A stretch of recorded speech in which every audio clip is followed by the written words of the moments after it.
Bien, buenas tardes.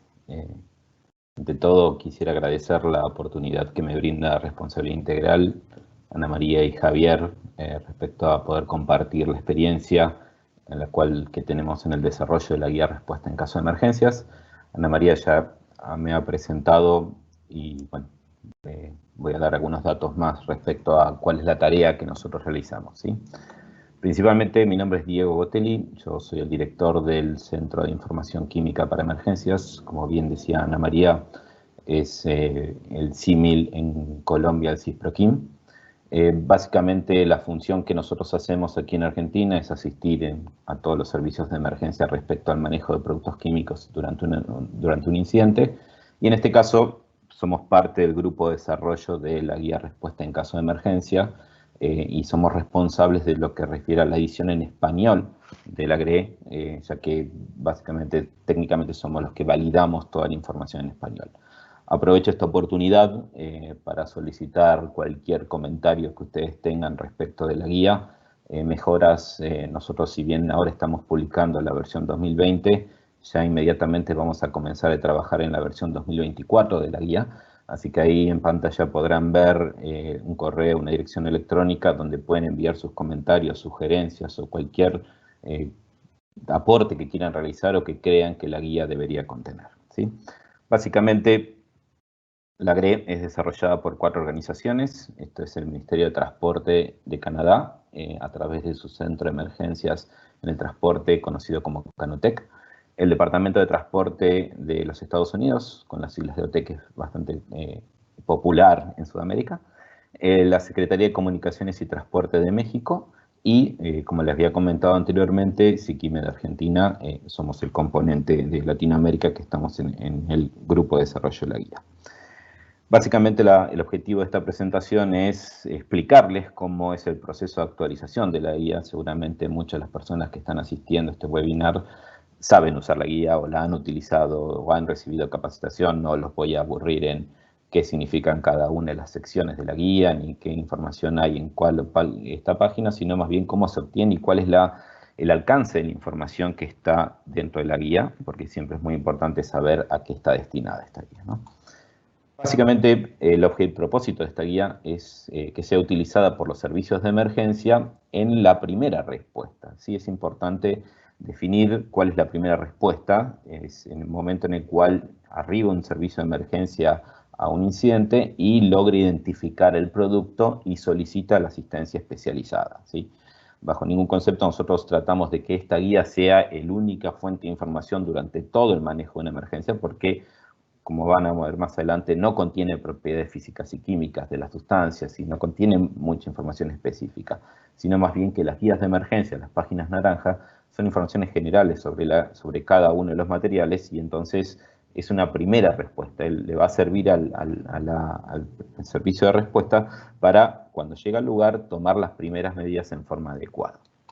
Principalmente, el objetivo de esta guía es identificar, como les decía, peligros específicos y genéricos de los materiales involucrados durante un incidente en el transporte. Siempre es importante remarcar que el alcance de esta guía es para incidentes en el transporte. Ustedes van a poder ver en la portada de la nueva edición, en la parte superior hay una franja con un fondo negro y letras en blanco, donde se hace énfasis de que esta guía es para emergencias del transporte.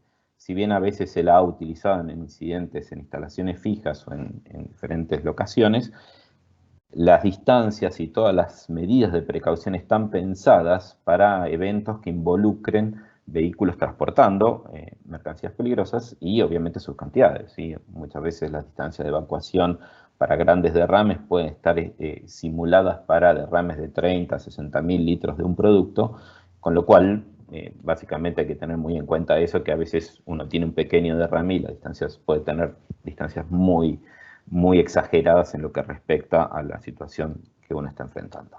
Y básicamente proteger a la vida del primer respondedor y al público que puede estar presente o los ocasionales transeúntes en el caso de esta emergencia. Básicamente, un poquito una reseña histórica. Siempre me gusta comenzar las presentaciones con cómo se llega a la GRE en el mundo, pero porque no es algo que se creó así de la nada, sino que ya había anteriormente guías publicadas en forma independiente en Estados Unidos y Canadá. O sea que lo que nosotros conocemos como la GRE, Guía de Respuesta a Emergencia, en realidad es una combinación de dos guías que se publicaban anteriormente en forma independiente por los gobiernos de Estados Unidos y Canadá. Básicamente vamos a presentar algunos detalles que tiene este desarrollo. La primera publicación de los Estados Unidos fue en el año 1980, mientras que la primera publicación en Canadá fue en el año 1979. ¿Sí? Básicamente, temporalmente estaban muy cercanos en el tiempo en el desarrollo de esta guía. Canadá, la primera publicación, como dijimos, fue en el año 1979 y existían recomendaciones de distancias para explosivos y tenían 81 guías de emergencia dentro de sus listados y tenían asociados los códigos HACHEM, que aquellos que lo pueden llegar a conocer es un sistema de identificación del transporte diseñado por el Reino Unido y que se utiliza en sus países, o en los que tienen influencia, básicamente que es un código que combina lo que se llama el código de acción de emergencias. Pero ese código HACHEM no es aplicable en América, así que luego se quitó de la guía. En el año 1982 se publicó una nueva versión. Ustedes ven acá hay 3 años de diferencia, después van a ver cómo se adecua el ciclo de 4 años. Estaba compuesta hasta del año 1982 por 71 guías y ya tenía las primeras, lo que podríamos decir el origen de lo que es hoy en día las páginas verdes de la GRE, ¿sí? Que es las páginas de distancia de aislamiento y evacuación para gases tóxicos. Canadá siguió avanzando, en el año 86 publicó la siguiente edición con 38 guías, con un glosario, fue agregándole cada día más información a esta publicación, hasta la última edición que le hicieron en forma independiente, que fue en el año 1992, con 52 guías, y ya tenía la tabla de identificación de ferrocarriles, y las guías ya pasaron a un formato de 2 páginas, que es algo muy cercano a la versión que nosotros tenemos actualmente de la GRE, ¿sí? Bien. Del lado de Estados Unidos, como decíamos, la primera publicación fue en el año 1980, ya se la conocía como guía respuesta a emergencia del lado de Estados Unidos. Tenían las 2 listas, ¿sí? Recuerden que Canadá solo tenía una sola lista, no tenía el orden numérico alfabético. Estados Unidos sí tenía el doble listado, orden numérico y alfabético. En este caso, en el lado de Estados Unidos no se había incluido los explosivos en la guía. Pero básicamente no se seguían las recomendaciones internacionales, sino sus listados estaban elaborados en función a los productos que más frecuentemente se transportaban en esos países.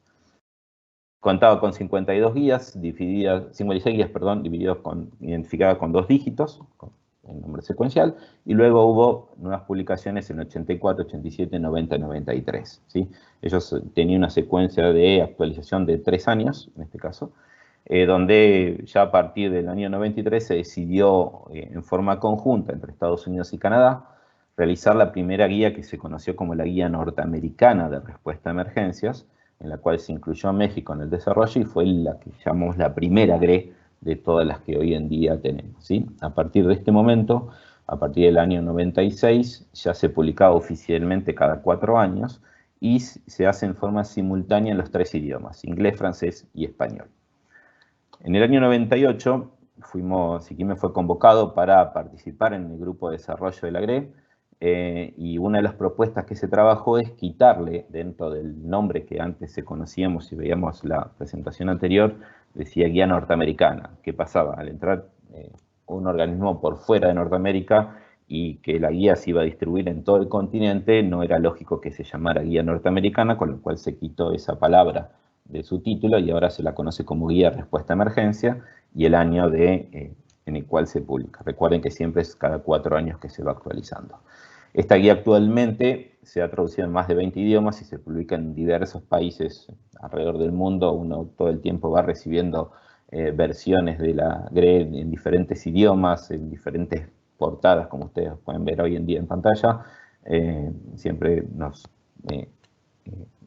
conversamos entre los que estamos en el grupo de quién tiene la mayor colección de guías GRE del mundo, con diferentes versiones, y cuando uno consigue alguna en algún idioma no frecuente para nosotros, siempre tratamos de compartir las imágenes de cuáles son sus portadas y cómo fue traducido este manual. Bien, ahora sí vamos a ver a la GRE 2020, cuáles principalmente los cambios que se han obtenido. Ustedes habrán visto ya la nueva portada de la GRE. Lo que tratamos es que versión a versión ir cambiándole la portada, si bien vamos a respetar el fondo de color naranja que la identifica y esa banda superior en negro que la hemos enfatizado por el tema de resaltar que son para eventos en el transporte. Vamos a tratar de respetar siempre ese esquema, pero dentro de flexibilidad que podamos tener, ir modificando las portadas para rápidamente identificar a qué versión tenemos acceso. Principalmente en las páginas amarillas y azules, aquellos que no conocen la GRE, que deben ser muy, muy poquitos, básicamente es el listado de mercancías peligrosas. En las páginas amarillas lo tenemos ordenado por número de Naciones Unidas, y en las páginas azules por el nombre o la denominación aprobada de transporte. En esta versión 2020 se incorporó el listado actualizado a la revisión 21 de las recomendaciones de Naciones Unidas. Principalmente ahí mayor impacto lo tuvo la versión en español, ya que en la revisión 21ª de las recomendaciones se ha incorporado toda la nomenclatura según IUPAC de muchos de los nombres de los productos, con lo cual hay muchos nombres, se han modificado más de 300 nombres dentro de la guía para incorporar nuevo listado que publicó Naciones Unidas, ¿sí? Si bien se van a mantener las versiones anteriores, cuando lleguemos al caso y veamos algunos ejemplos, les voy a hacer un énfasis en este tema para ver cómo es el enfoque que le damos a la actualización de los listados. Como les decía anteriormente, se incorporaba la nomenclatura vigente según IUPAC. Veíamos que muchos de los nombres tenían una nomenclatura antigua en la parte química. Anteriormente, en las versiones anteriores a la 2020, las armas químicas tenían un número de Naciones Unidas asignado, con lo cual era muy poco frecuente que uno vea un camión de sarín siendo transportado con toda la cartelería. Normalmente quien vaya a utilizar sarín no lo va a llevar en un camión con cartelería, con lo cual no era muy lógico que tuvieran un número de Naciones Unidas las armas químicas.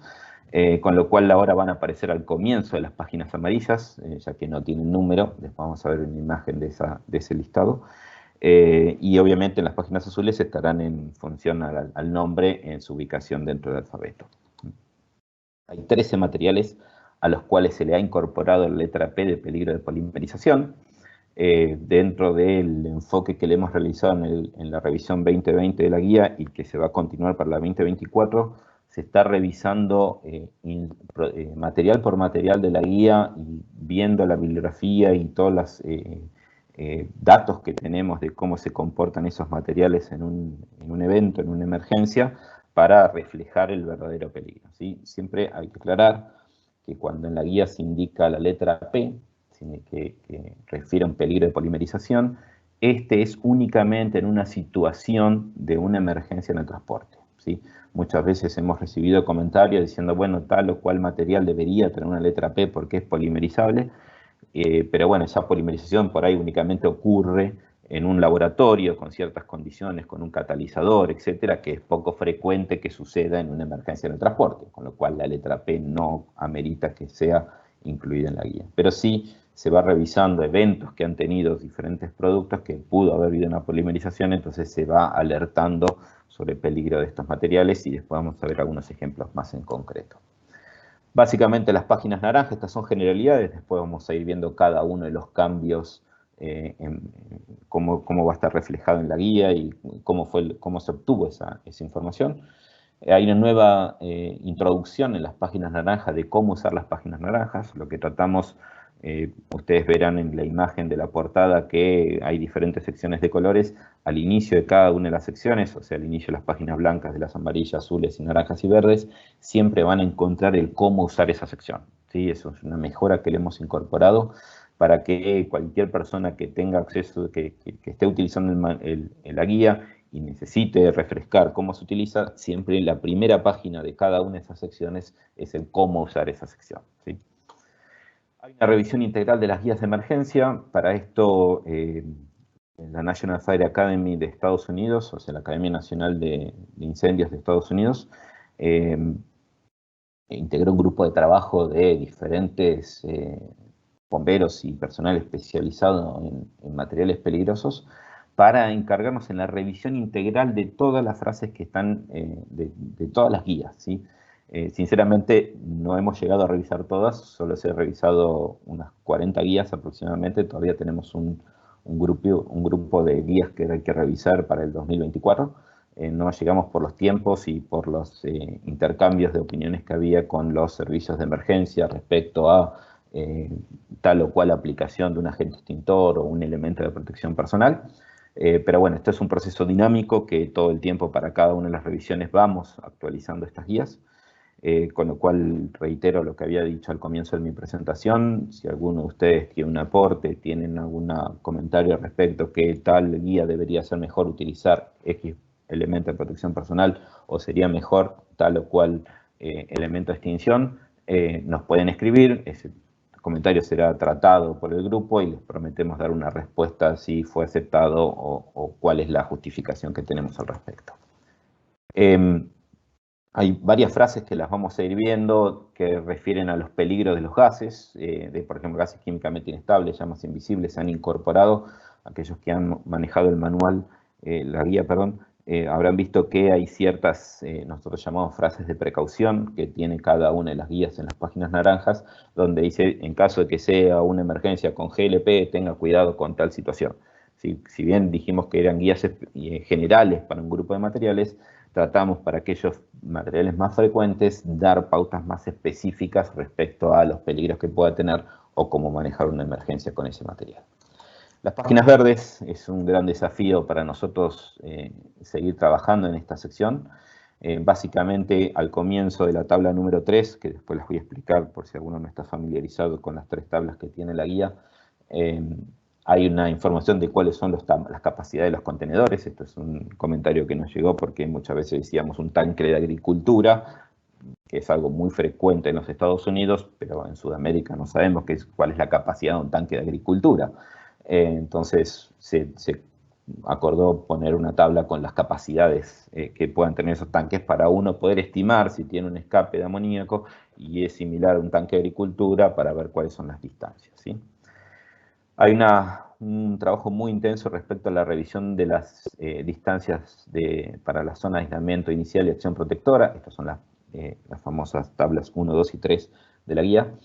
Básicamente vamos a ver algunos ejemplos que se han hecho ejercicios o ensayos de campo respecto a la degradabilidad de las sustancias cuando hay una emergencia y cuál es la real proyección, ¿sí? Antes de la 2020, inclusive antes de la de 2016, básicamente todas las distancias de las páginas verdes se calculaban con un modelo matemático que uno hacía una estimación hasta dónde llegaría tal o cual dispersión de un gas.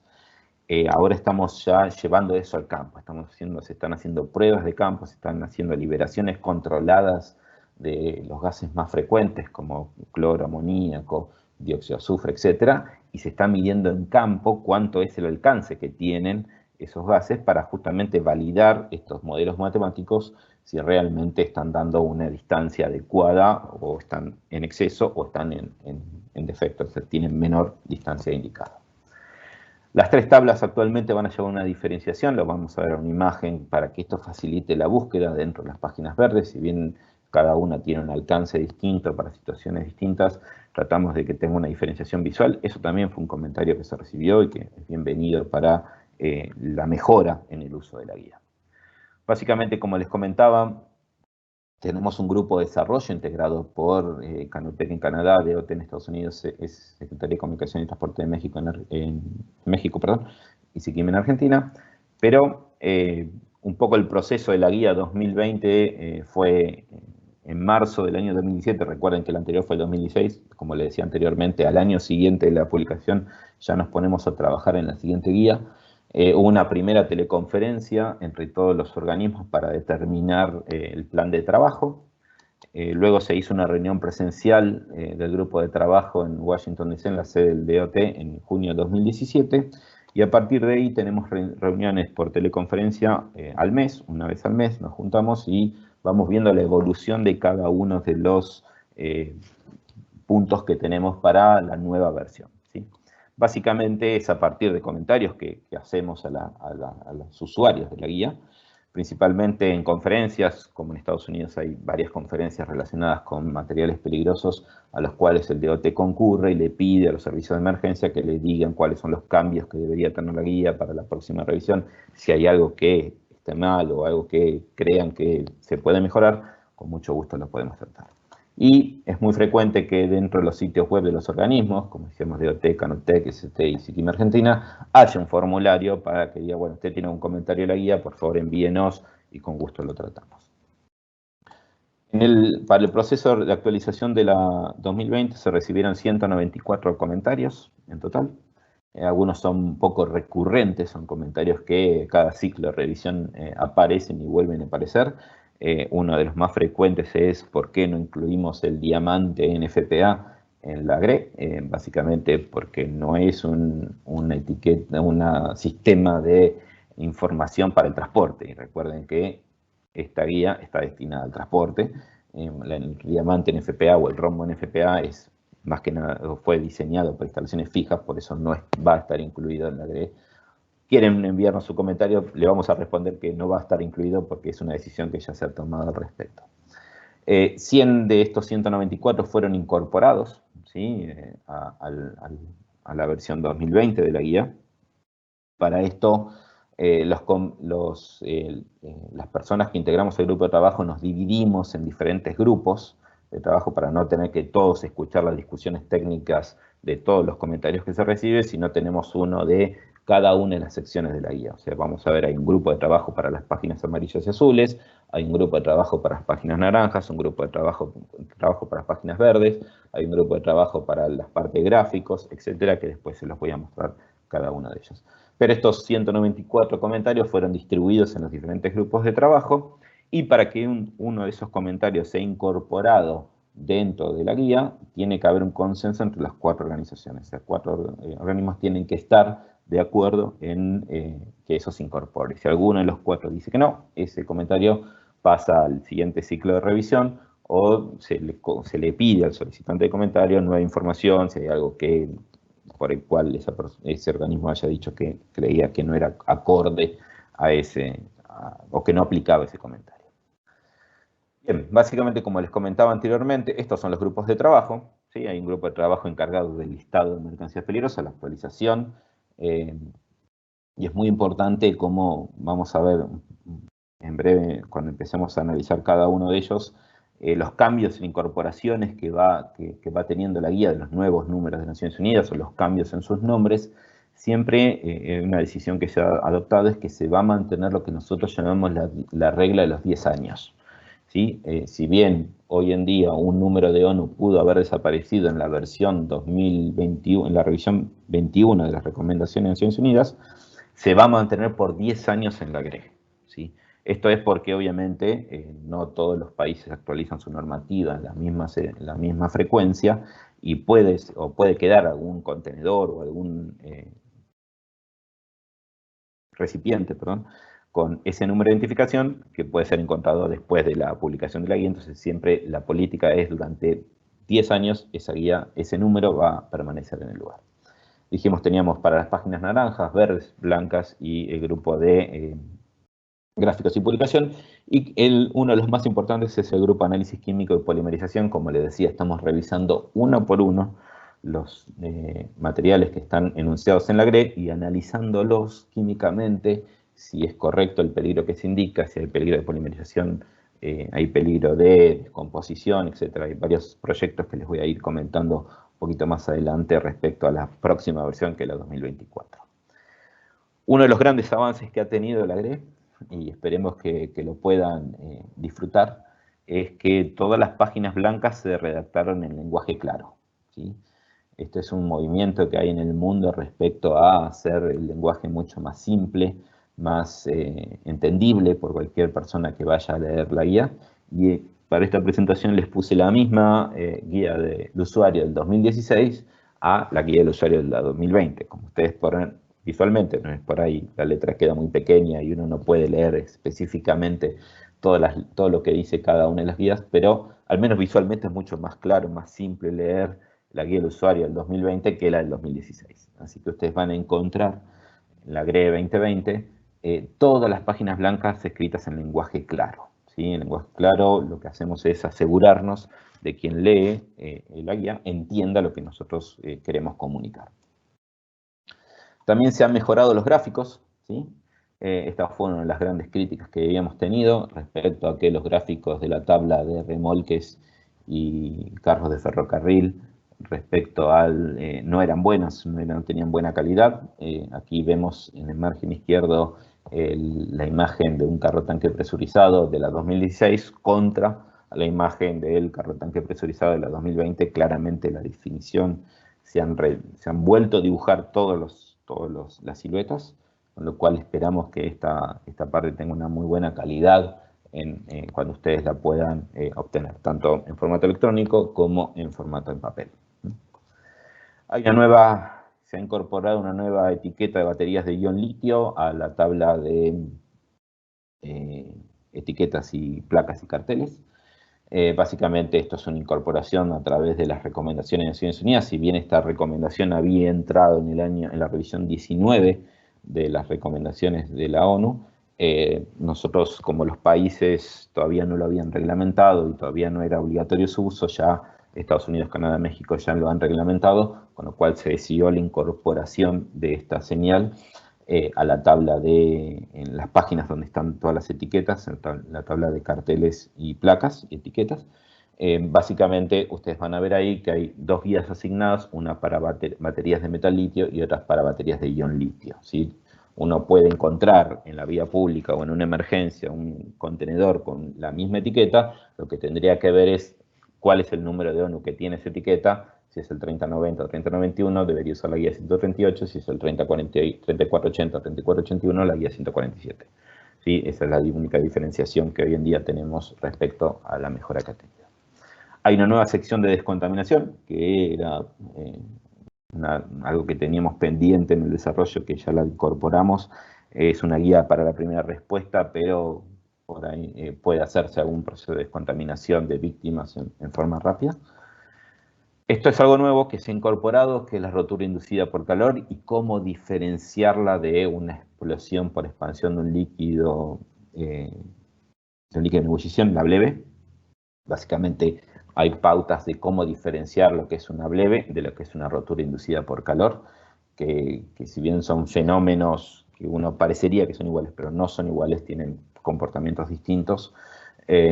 Básicamente damos algunas pautas de cómo identificar uno y cómo identificar el otro. Hay toda una nueva sección de artefactos explosivos improvisados. Siempre en nuestras capacitaciones decimos lo mismo. La GRE no dice cómo hacer los explosivos, sino dice cómo responder ante una emergencia que involucre a un explosivo o artefacto explosivo improvisado, ¿sí? Pero hemos mejorado esa sección porque era muy poca la información que tenía. Ya hay nueva información que hemos incorporado y se han sumado muchas definiciones al glosario que, por ejemplo, la de peróxido orgánico no estaba. Hemos detectado que algunas definiciones estaban faltando, la hemos incorporado para que todas tengan la información. Este es uno de los grandes proyectos que estamos encarando. Básicamente esta tabla de leves, de las distancias de evacuación o distancias de emergencia, distancias mínimas de evacuación para tanques con gas licuado de petróleo. Esta tabla fue desarrollada por la Universidad de Queens en Canadá, específicamente por el Dr. Birk, donde se hicieron una serie de ensayos en el año 2006 y 2007, que ustedes pueden ver unas imágenes de los ensayos que estaban ahí. Esta tabla que está en la guía, ¿sí? Básicamente está destinada únicamente para GLP. La idea que nosotros tenemos es hacer una misma tabla para gas natural licuado, ¿sí? Básicamente porque muchos vehículos hoy en día están siendo transportados por GNL y queremos ver cómo es el comportamiento. Obviamente la explosión y la propagación no son las mismas de GLP con el gas natural licuado, con lo cual hay un proyecto que se está desarrollando para justamente hacer las pruebas de campo y poder determinar cuáles son las distancias de aislamiento que hay que tener en caso de un tanque con GNL, que no son las mismas con un tanque de GLP.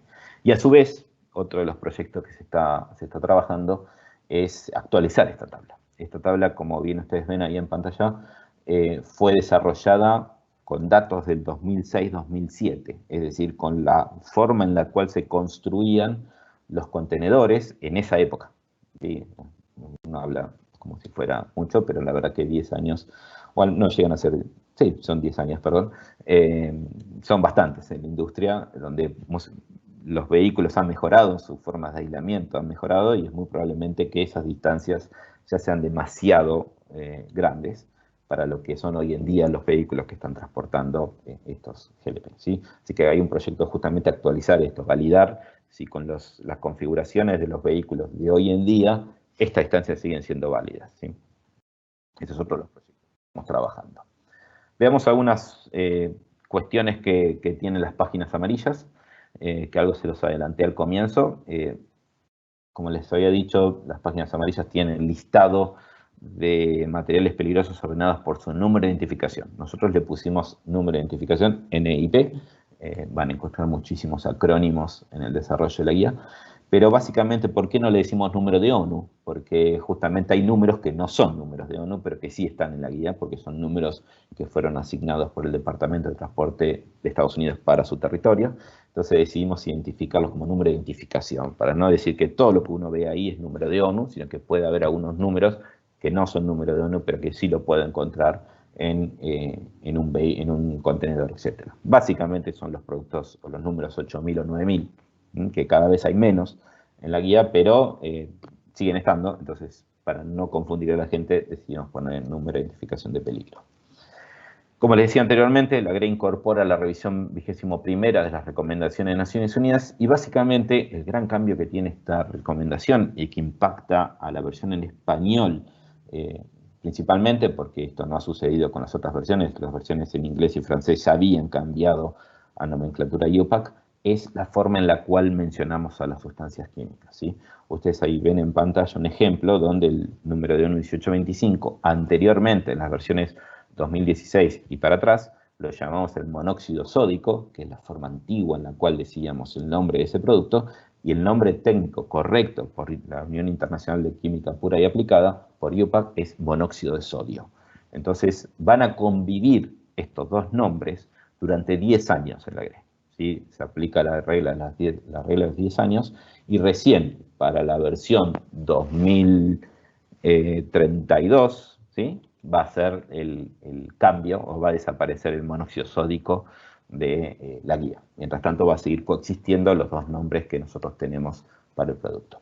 Como les había dicho al comienzo, van a ver que la primera página de las páginas amarillas no están todas las armas químicas y ya no tienen número de ONU asignado, ¿sí? Eso fue una decisión, como les comentaba, discusiones que hemos tenido dentro del grupo, de donde decíamos, bueno, nadie en nuestra vida hemos visto un camión transportando sarín que vaya etiquetado con su cartelería y con el conductor habilitado, con todas las verificaciones que se necesita para el transporte de mercancías peligrosas, con lo cual decimos que no tenía mucho sentido que tengan un número de ONU, por eso van a aparecer como ustedes ven al comienzo. Hemos puesto una nota, ¿sí? En el comienzo de las páginas amarillas, justamente para aclarar ese punto. Es la nota 3, que dice: las armas químicas no tienen asignado un número de identificación debido a que no se transportan en forma comercial, ¿sí? Básicamente la guía que tiene asignada, que es la que se mantiene dentro del mismo número de naciones dentro de cada material, corresponde a la guía que creemos más adecuada para ese producto, ¿sí? Seguimos con la actualización. Dijimos que hay 13 materiales que han recibido se le ha incorporado la letra P, ¿sí? Uno de los ejemplos es el cianuro de hidrógeno, ¿sí?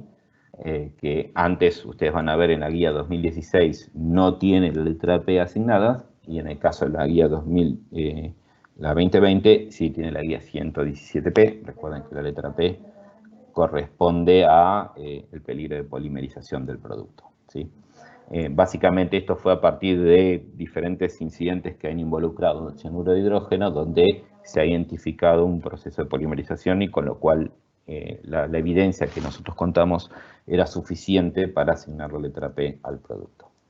Hubo 28 materiales a los cuales se le cambió el número de guía. Esto es a partir de la evaluación química que se va haciendo de cada producto, donde vamos evaluando si la guía asignada es la correcta o no, en función a la evidencia que tengamos de diferentes incidentes, ¿sí? Eso hace que podamos tener información técnica aportada por los centros de emergencia, como fuera el Canutec o nosotros o el CETIC de México, donde en función a la información que uno se obtiene puede evaluar si la guía o el comportamiento del producto, los peligros que tiene ese producto son reflejados correctamente por la guía asignada. Entonces se está haciendo una revisión, como le decíamos, de todos los materiales uno por uno de la guía para corroborar si estas guías son las correctas o no. Uno de los ejemplos es el nitrito de amilo. Por ejemplo, en la guía 2016 tenía la guía 140, para la guía 2020 va a tener la guía 128, por la evidencia que nosotros tenemos, creemos que es la más adecuada. Al comienzo de las páginas naranjas, como les decía, van a tener una instrucción de cómo se utiliza. Esto es totalmente nuevo, no estaba en la 2016. Básicamente hay una reproducción de una guía y se explica cada una de las secciones que tiene las páginas naranjas, ¿sí? Tenemos el título de la guía, en la parte de peligros potenciales, aquellos que la han utilizado saben que hay dos secciones, a la salud e incendio o explosión, y en función a que lo que aparezca primero es el peligro más importante de ese material. En este caso nosotros vemos en pantalla la guía 117, que tiene como primer peligro potencial a la salud, y como segundo peligro de incendio o explosión. Esto me está diciendo de que este material, o el material que me refiere a la guía 117, tiene mayor peligro a la salud que el peligro de incendio del producto, ¿sí? Básicamente lo que hacemos con esta nueva sección en las páginas naranjas es explicar el uso de las páginas naranjas que antes no lo teníamos. Luego tenemos una de las mejoras que lo vamos a ver también un poquito más adelante, que hemos reagrupado toda la parte de evacuación. Si antes había distancias de evacuación en la parte de seguridad pública, ahora le hemos dado mucho énfasis a la sección de evacuación y básicamente vamos a encontrar información específica sobre ciertos materiales en la sección de evacuación, que lo vamos a ver un poquito más adelante, ¿sí? El resto sigue todo igual. Algunos van a ver que en algunas guías tiene una bandera de Canadá al pie, en la página izquierda, a la parte del pie de página. Eso refiere a que los materiales que refieren a esa guía tienen el requerimiento de activar un plan de asistencia en emergencias. Es una reglamentación únicamente vigente en Canadá, donde si ese producto tiene una bandera canadiense va a tener que activar un plan de asistencia mutua para esos productos, ¿sí? Es algo muy específico. En el texto de la GRE, en las páginas blancas, ustedes van a encontrar algo muy resumido de lo que es un ERAP, un plan de emergencia de asistencia mutua en Canadá, pero hay unos links, unos enlaces de internet donde pueden cliquear y ver más en detalle qué es este plan o esta reglamentación en Canadá respecto a la plan de asistencia mutua. Y en la página derecha esto se mantiene igual. La misma secuencia de información, en caso de una emergencia, siempre primero fuego, luego derrame o fuga y por último primeros auxilios. Pero recuerden, esto va a estar, o mejor dicho, está al comienzo de las páginas naranjas, donde está explicado cómo se usa la guía, cada una de las guías, ¿sí? Bien, ¿cuáles son los cambios que hemos realizado sobre las páginas naranjas? Principalmente las guías 120 y 121 se fusionaron en una sola, ¿sí? Ahora hay una sola guía que es la guía 120, ¿sí? Ya no está más la 121, todos los materiales que referían a la guía 121 fueron cambiados a la guía 120. Esto era porque las guías 120 y 121 eran muy similares entre sí. Entonces, la guía 121 quedó en blanco, ¿sí? Ustedes a veces recibimos una consulta, decir, ¿qué pasa que la guía 147 era una guía que estaba en blanco en versiones anteriores de la guía? ¿Por qué la guía 147, o en este caso la guía 121, está en blanco? Bueno, básicamente es porque no hay ningún material que refiere a esa guía, ¿sí? No podemos cambiar el orden porque ya las guías están predeterminadas, el formato está hecho para que cada uno tenga su guía distribuida. Entonces, si nosotros elimináramos la guía 121 y la 122 pasar a ser la 121 y la 123 sería la 122 y así sucesivamente, sería un lío cada vez que se haga la guía. Entonces se decide siempre esa guía dejarla en blanco. Nada más que ahora le hemos agregado una frase, ustedes la pueden ver, ustedes pueden leerlo de pantalla, dice página intencionalmente dejada en blanco y abajo no hay materiales que hagan referencia a esta guía. Básicamente lo que estamos diciendo es que esto es un proceso dinámico, la guía se va evaluando cada 4 años y si consideramos que no hay ningún material que refiere a esa guía va a quedar en blanco, ¿sí? Las guías 161 a 166, que son las guías de materiales radiactivos, fueron revisados en su totalidad por la Comisión de Seguridad Nuclear de Canadá, que nos dio el visto bueno de que la información indicada en esas guías son correctas. La guía 158, que ha tomado bastante relevancia en este momento por el COVID-19, que trata sobre materiales infecciosos, fue revisada tanto por OSHA, la Administración de Salud Ocupacional de Estados Unidos, y por NIOSH, el Instituto Nacional de Salud Ocupacional de Estados Unidos también. Los dos revisaron las guías 158, nos dieron algunos aportes que fueron incorporados y fueron validados por ellos. Esta guía, lo que tratamos de hacer es, mayormente el personal que integramos el grupo de desarrollo de la GRE, somos químicos, no somos especialistas en todos los temas, con lo cual hay situaciones que nos exceden, con lo cual debemos recurrir a personal especializado, como es la guía 161, 166 y la guía 158, a por lo menos que nos hagan la revisión de esa información y si sigue siendo acorde a lo que hoy en día está disponible. Si hay un nuevo agente extintor, un nuevo elemento de protección, debemos incorporar. Bueno, esos comentarios que recibimos de organismos especializados son incorporados en la revisión de la guía.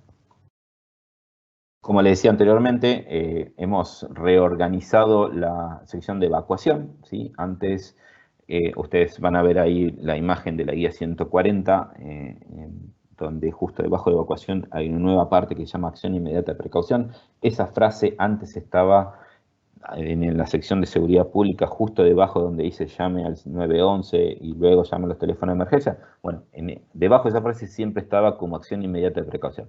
Se quitó de esa sección y se lo colocó en la sección de evacuación, donde lo que estamos dando mayor importancia al tema de evacuación, ya que esta es una de las primeras acciones que un primer respondedor tiene que tomar en caso de una emergencia. Entonces, trabajamos en que consolidar la información en esa sección y que rápidamente esté todo ahí, no tenga que andar buscando en otras partes de la guía, ¿sí?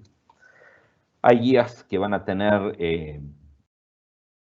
distancias específicas, como la guía 140, que tiene una instancia específica para incendios con nitrato de amonio. Esto es un pedido especial que realizó el Buró de Investigación de Seguridad Química, el CSB de Estados Unidos, a partir del incendio de una fábrica de fertilizantes que ocurrió en Texas, donde era un incendio masivo con nitrato de amonio y el personal que asistió a la emergencia aplicó la GRE. Esto era una instalación fija donde las cantidades de nitrato de amonio excedían a las que pueden estar en un vehículo. Entonces, la medida que se indicaba en la GRE no era suficiente para la evacuación. Entonces se decidió trabajar sobre el nitrato de amonio específicamente y tener recomendaciones específicas para el nitrato de amonio, pues tiene un comportamiento particular respecto al calentamiento que puede tener y las explosiones que puede tener, con lo cual trabajamos puntualmente con ese producto. Sí, hay un proyecto que todavía no lo tenemos desarrollado, que es tener una guía específica en nitrato de amonio, pero posiblemente se vaya por ese camino para la revisión 24 o la revisión 28 de la GRE, ¿sí? Hay nuevas frases, como le comentaba anteriormente, respecto a indicaciones específicas. La guía 115 tiene una nueva instrucción para incendios y derrame de GNL, gas natural licuado. La guía 116 tiene una frase con peligro de explosión por explosión de acetileno, por ausencia de oxígeno. Estos son lo que nosotros llamamos los gases químicamente inestables, que no estaba indicado ese peligro, ya la guía 116 lo va a referenciar, lo mismo que la guía 119 respecto al óxido de etileno, respecto a que puede explotar incluso en ausencia de oxígeno. La guía 126 ahora tiene frases respecto a la inflamabilidad de los aerosoles, y luego tenemos hay más actualizaciones. La guía 128 tiene una nueva frase sobre la toxicidad del petróleo crudo. La guía 135 respecto a la toxicidad del pentaborano, y luego, esta es la que quiere llegar, las nuevas frases sobre llamas invisibles se han incorporado en las guías 127, 131 y 168 para etanol, metanol y monóxido de carbono respectivamente, ¿sí? Básicamente vamos a encontrar cada día un poco más información específica respecto a los productos más frecuentes que uno puede encontrar en una emergencia. Entonces tratamos para ese tipo de sustancias tener un mensaje específico de tenga este cuidado, o se puede comportar de esta forma, etc. Las páginas verdes, principalmente, como les decía, este es uno de los puntos más importantes que estamos trabajando en la actualización de estas distancias. Como les decía anteriormente, son modelos matemáticos.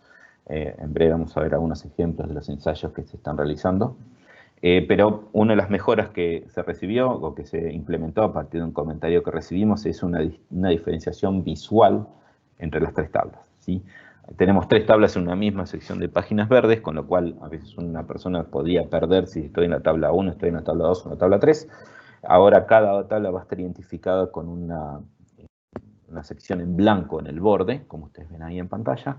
La tabla 1 a la parte superior, la tabla 2 en la parte central y la tabla 3 en la parte inferior. Entonces rápidamente yo puedo localizar dentro de las páginas verdes a qué tabla necesito decir, la tabla 1, tabla 2 o tabla 3. ¿Sí? Esto es una mejora, como les decía anteriormente, que se implementó a partir de un comentario recibido. Respecto a las páginas verdes, muchos ya deben conocer que las páginas verdes contienen información sobre lo que llamamos materiales con peligro tóxico por inhalación. Perdón quienes son seguidores de la GRE, que primero se llamaba los materiales RIT, riesgo de inhalación tóxica. En la versión 2016 se llamó RTI, riesgo tóxico por inhalación, y ahora se va a llamar PTI, peligro tóxico por inhalación. Básicamente porque lo que se decidió es quitar toda la palabra riesgo y cambiarla por peligro, porque en definitiva nosotros lo que estamos haciendo es informar los peligros de las sustancias. No podemos saber cómo es la situación para evaluar el riesgo que están teniendo las personas. Entonces, ustedes van a ver en la GRE, todo el texto de la GRE, donde decía riesgo, se cambió por peligro. Obviamente, antes se llamaba riesgo tóxico por inhalación, en el 2016, ahora se va a llamar peligro tóxico por inhalación. Básicamente son las sustancias que son gases tóxicos o que desprenden gases tóxicos por el contacto con el agua. ¿Sí? Estas son las páginas verdes en sí. Se mantiene lo que llamamos la zona de aislamiento inicial, eso no ha habido cambios al respecto, los criterios de desarrollo del mismo y también la zona de acción protectora, esas dos se mantienen exactamente igual. Sí ha habido un cambio respecto a cómo determinar un derrame pequeño y un derrame grande. Sigue siendo el valor de 208 litros, menos 208 litros para derrames pequeños y más de 208 litros, pero se ha quitado en la expresión en masa. Antes nosotros decíamos que era 208 litros o menos o 300 kilogramos para que sea un derrame pequeño, o más de 208 litros o 300 kilogramos para un derrame grande. Hemos quitado la masa porque obviamente eso va a depender de cada uno de los productos y básicamente lo que nosotros trabajamos es en la capacidad del recipiente. Es decir, si es un recipiente con una capacidad menor a 208 litros, va a ser considerado un derrame pequeño. Si es un recipiente con una capacidad mayor a 208 litros, va a ser considerado un derrame grande, independientemente de la masa que tenga ese producto, ¿sí? Esto sí es un cambio que ha tenido en el criterio en el cual elaboramos la guía, ¿sí? Esto es uno de los otro de los grandes proyectos junto con el de actualización de la tabla de Bleves y el desarrollo de la tabla de gas natural licuado. Básicamente es el comportamiento que tienen estas sustancias en el ambiente. Como les decía anteriormente, las páginas verdes se desarrollan con modelos matemáticos, son modelos empíricos donde uno predice que el comportamiento del producto, ¿sí? Acá lo que tratamos de hacer es verlo, el comportamiento, llevarlo a la práctica. Y para esto se han hecho una serie de ensayos, primero en escala de laboratorio, como ustedes ven ahí en pantalla, donde en 2 cámaras se ha puesto exactamente la misma cantidad de vegetación, ¿sí? Diferentes tipos de pasturas o árboles, o hojas de árboles, perdón, ¿no? Y se ha inyectado una concentración conocida de los gases más frecuentes, en este caso es cloro, se ha hecho también con amoníaco, se ha hecho también con dióxido de azufre. Básicamente y dentro de esa cámara hay un sensor que está permanentemente midiendo cuántas son las partes por millón que tenemos de cloro en cada una de las cámaras, la que tiene la vegetación y la que no tiene vegetación, ¿sí? Entonces, básicamente lo que nosotros tratamos de ver es cómo se va degradando el cloro en función al contacto con la vegetación. Muchas veces los modelos matemáticos no pueden predecir esto porque un modelo matemático siempre me va a decir, si yo tengo una liberación de 1 tonelada de un gas, por ejemplo, cloro, me va a decir cómo se comporta en función a la meteorología, o cómo se puede diluir ese producto en función a la meteorología o la topografía del terreno, etc. En cambio, acá tenemos un factor nuevo que es la vegetación, son materias orgánicas, que cuando entran en contacto con el cloro van a reaccionar. Obviamente esa vegetación se va a quemar, no va a tener el mismo aspecto, pero no va a seguir estando la misma cantidad de cloro, ¿sí? Obviamente, si una nube pasa a través de un bosque de árboles, es muy probable que la nube pueda seguir, más allá del efecto físico que pueda frenarlo los árboles, también va a haber una degradación, no va a haber la misma cantidad de cloro luego de que pase por los árboles, porque cierta parte del cloro se descompuso al contacto con la vegetación que nosotros tenemos ahí. Entonces, estos son una de las grandes desafíos que tenemos hoy en día de cómo volcar estos datos en los modelos matemáticos.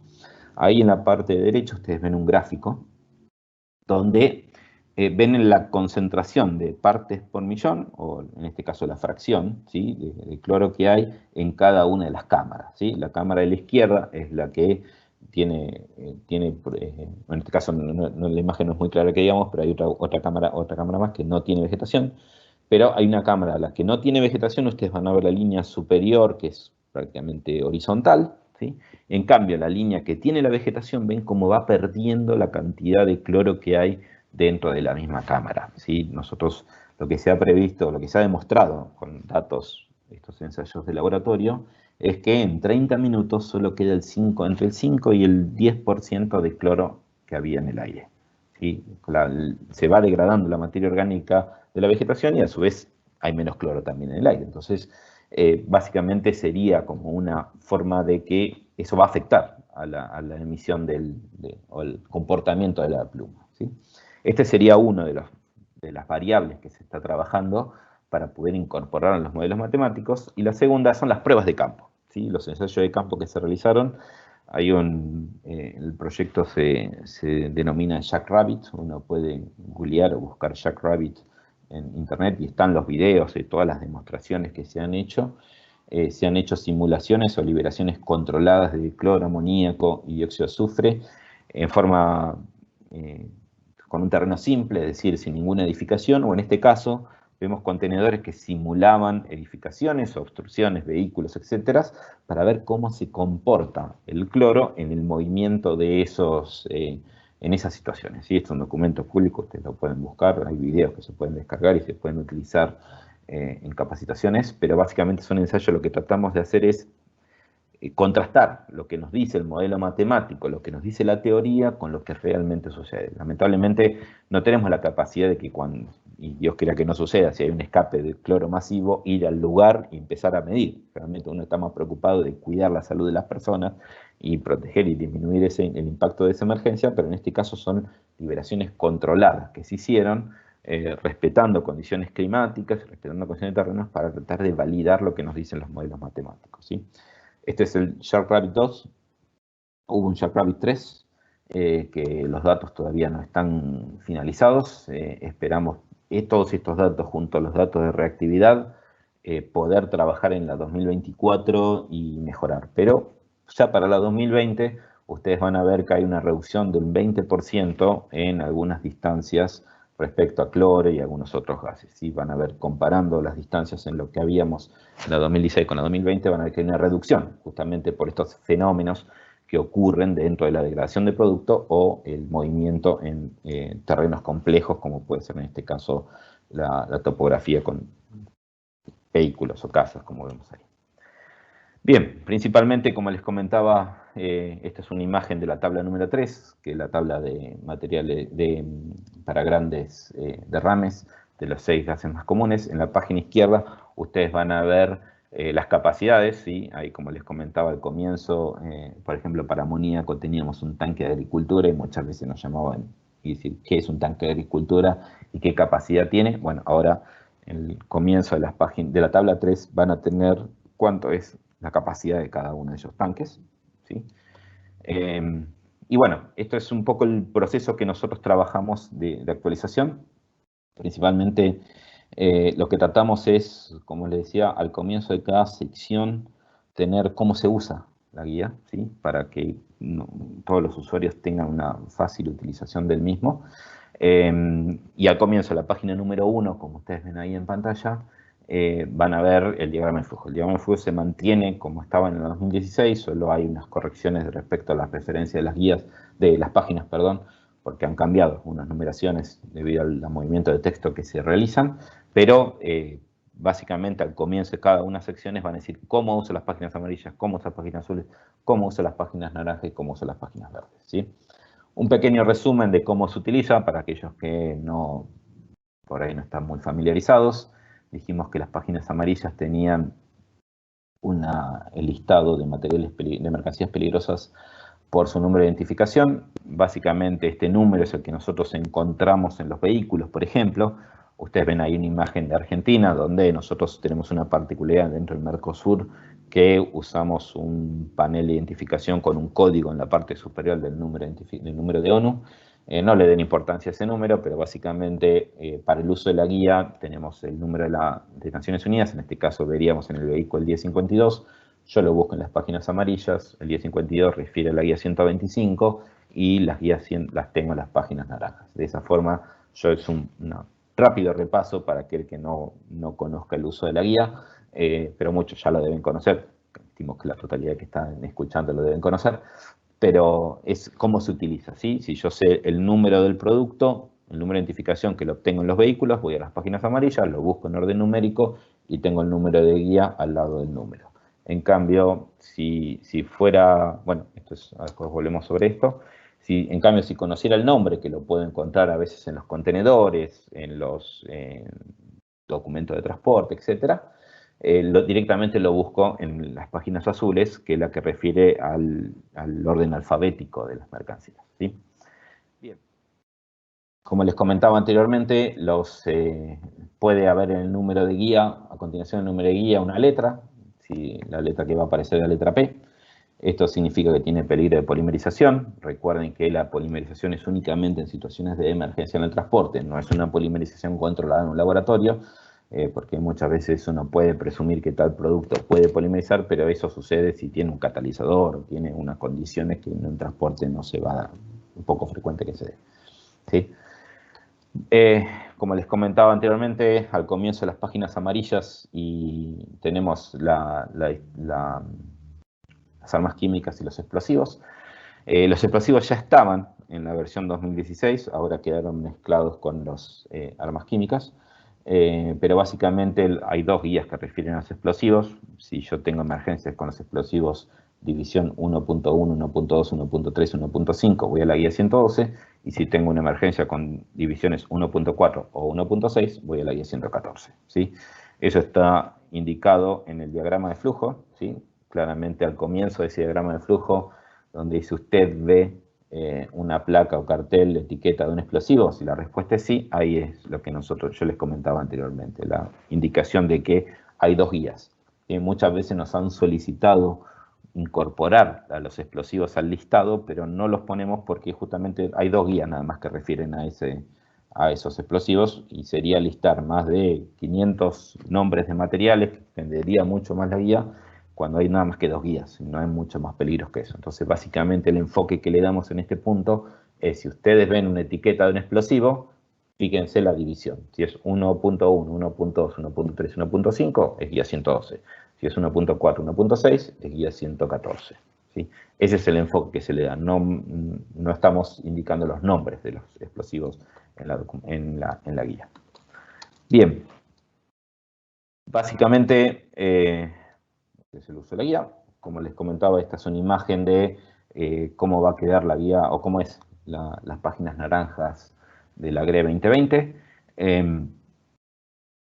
La distribución de la información es exactamente la misma, pero vamos a empezar a encontrar, como les decía anteriormente, no hay información específica de algunos productos, ¿sí? Como la hay de gases químicamente inestables, el pentaborano, la toxicidad del petróleo crudo, etcétera, que se van incorporando para mejorar la información que estamos ofreciendo, ¿sí? Bien, Respecto si hubiera una emergencia con algún producto que estuviera resaltado en verde en el uso de la guía, todos los que la usan ya saben que tienen que ir a las páginas verdes para poder adoptar las acciones de aislamiento y acción protectora.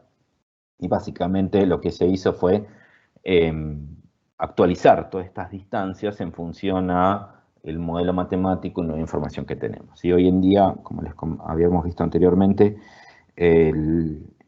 los datos de reactividad la tenemos limitado a pocos gases hoy en día. No se han hecho reactividad sobre muchos gases, principalmente los 6 gases de la tabla número 3, más algún otro gas que hoy en día no lo recuerdo, pero lo puedo buscar.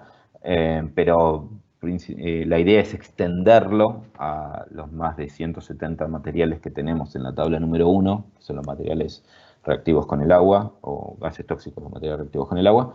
La idea es, sobre todos los materiales que están en esta tabla, hacer la evaluación de cómo se comporta un escape de ese gas con la vegetación, con la materia orgánica que nosotros podemos encontrar en una emergencia, ¿sí? El terreno, la tierra, el agua, cómo es un escape en una situación de invierno donde hay nieve, etcétera. Entonces, todas esas situaciones que por ahí a nosotros en Sudamérica no es tan frecuente, pero ellos en Estados Unidos y Canadá es mucho más frecuente tener nevado toda la ruta y puede tener una emergencia. Obviamente el comportamiento del producto no es lo mismo que en una ruta donde no hay nieve o donde es cálido, ¿sí? Entonces, todas esas situaciones estamos trabajando en buscar, en testearlos a cada uno de estos productos y poder tener datos para